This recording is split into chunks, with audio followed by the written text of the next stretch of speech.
जहां अपराधी स्टार हैं, सुशासन शब्द बस एक चमकता हुआ होर्डिंग। जहां पिछले 10 दिनों में 22 से ज्यादा हत्याएं तो वहीं बीते 6 महीनों में 1376 हत्याएं हुई हैं। लेकिन अगर हर दिन 2-3 हत्याएं व्यक्तिगत विवाद से हो रही हैं तो बिहार में लोग एक दूसरे से कितने पर्सनली नाराज हैं, यह भी तो सवाल उठता है कि बिहार भारत की अपराध राजधानी बन गया है। हर गली में डर, हर घर में बेचैनी, बेरोजगार युवाओं को गुंडा राज के जरिए हत्यारों में बदला जा रहा है।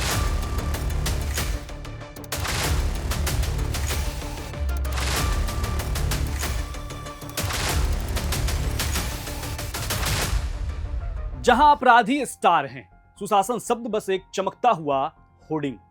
सड़कों पर अपराध का ऐसा तमाशा चल रहा है कि लगता है अपराधियों ने सुशासन को फ्री पास समझ लिया है।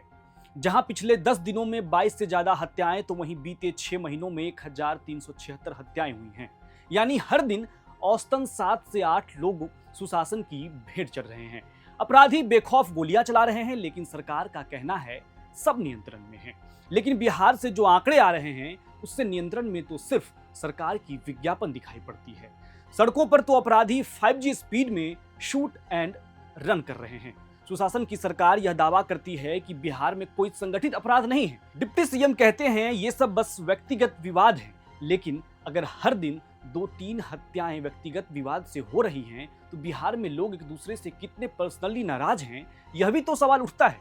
तो चलिए आज के इस वीडियो में हम कुछ ऐसे ही सवालों का जवाब ढूंढने की कोशिश करते हैं। नमस्कार, मेरा नाम आश्रित प्रकाश है और आपने देखना शुरू कर दिया है एयर नाउ। अब हत्या हो या बलात्कार, राजनीति के महारथियों को इससे क्या फर्क पड़ता है। उन्हें तो बयानवीर बनना है, उन्हें तो आरोप प्रत्यारोप का खेल खेलना है। तो इन हत्याओं के बाद भी कुछ वैसा ही आरोप प्रत्यारोप का दौर शुरू हुआ। बिहार में विपक्ष के नेता तेजस्वी यादव ने नीतीश कुमार के शासनकाल को महाजंगल राज बताया, तो वहीं कांग्रेस नेता राहुल गांधी ने कहा कि बिहार भारत की अपराध राजधानी बन गया है।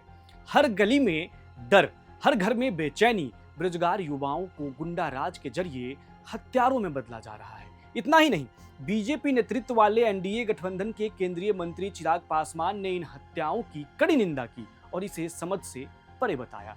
चिराग पासवान ने कहा, और कितने बिहारी मारे जाएंगे, बिहार पुलिस की जिम्मेदारी क्या है, यह समझ से बाहर है। इन बयानों के बचाव में सूबे के उप मुख्यमंत्री विजय कुमार सिन्हा ने कहा कि उनकी सरकार आपराधिक गतिविधियों को रोकने के लिए सख्त कार्रवाई कर रही है।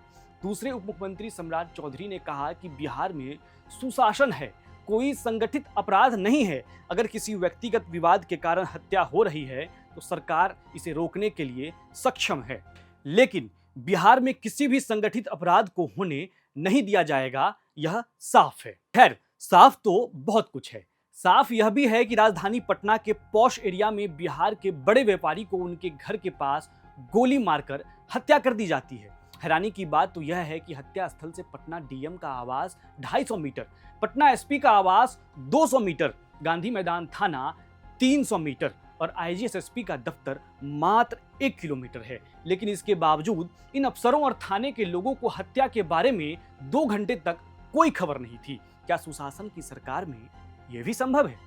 चलिए अब इस अपराध गाथा को थोड़ा आधिकारिक आंकड़ों के जरिए समझने की कोशिश करते हैं। राज्य अपराध रिकॉर्ड ब्यूरो के ताजा आंकड़ों के अनुसार इस साल जनवरी से जून के बीच में बिहार में 1376 हत्याएं हुई, यानी औसतन हर महीने 229 हत्याएं। यह संख्या 2024 में 2786 और 2023 में 2863 थी। पुलिस अधिकारियों के अनुसार अवैध रूप से बनाए गए या बिना लाइसेंस के हथियारों की बढ़ती संख्या और गोलियों की आसानी से उपलब्धता ने हाल के समय में हिंसक अपराधों में बढ़ोतरी की है। एनसीआरबी के आंकड़ों के मुताबिक बिहार लगातार हिंसक अपराधों में शीर्ष 5 राज्यों में शामिल है, जिसमें हथियारों से जुड़े अपराध भी शामिल हैं। बिहार ने 2017, 2018, 2020 और 2022 में हिंसक अपराध दर में दूसरी पोजीशन हासिल की है। एनसीआरबी के आंकड़े बताते हैं कि हथियार अधिनियम के मामले में पटना सबसे आगे है, जहां सालाना औसतन 321.7 मामले दर्ज होते हैं। इसके बावजूद बेगूसराय में 167.7, मुजफ्फरपुर में 158.3, नालंदा में 117.9 और वैशाली में 117.7। हथियार अधिनियम के मामलों और हिंसक अपराधों के बीच संबंध देखें तो पटना फिर से शीर्ष पर है। जी हाँ, वही पटना जो बिहार की राजधानी है, जहां सीएम डीजीपी, न्यायाधीश और पूरा मंत्रिमंडल बैठता है। आप इन आंकड़ों से अंदाजा लगा सकते हैं कि बिहार में अपराध किस स्तर पर पहुंच चुका है। यह आंकड़े बिहार में बढ़ते अपराध और कानून व्यवस्था की बिगड़ती स्थिति की गंभीरता को दर्शाते हैं, जो राज्य के लिए चिंता का विषय है। बिहार में इस कदर बढ़ते अपराध पर आप क्या सोचते हैं, हमें कमेंट बॉक्स में लिखकर बताएं। और हाँ, चैनल को सब्सक्राइब करना न भूलें।